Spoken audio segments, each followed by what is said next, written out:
చాలా మంది ప్రజలు సర్జరీ ద్వారా వాళ్ళ అపెండిక్స్ ని తీయించుకుంటారు, కానీ అసలు ఈ అపెండిక్స్ అంటే ఏంటి?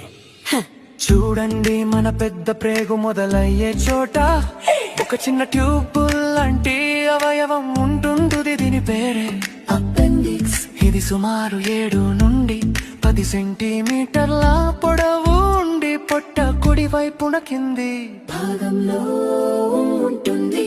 చాలా మంది ఇది నిరుపయోగం అని అనుకుంటారు, కానీ రీసెర్చ్ ప్రకారం ఇది గుడ్ బ్యాక్టీరియాకి ఒక స్టోర్ హౌస్.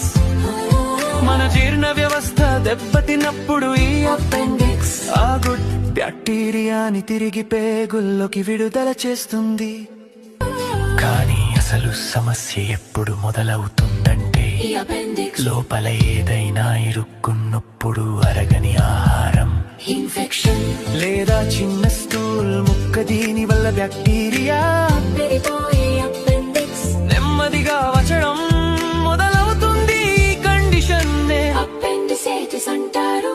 ఇప్పుడు ఈ వచ్చిన అపెండిక్స్ పగిలిపోయే స్థితికి వచ్చినప్పుడు పేషెంట్ కి పొట్ట కుడి వైపున సడన్ గా చాలా తీవ్రమైన నొప్పి వస్తుంది. దాంతో పాటు వికారం, వాంతులు మరియు జ్వరం కూడా రావచ్చు.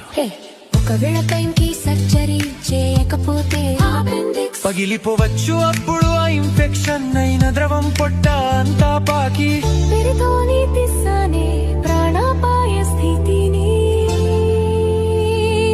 కలిగిస్తుంది.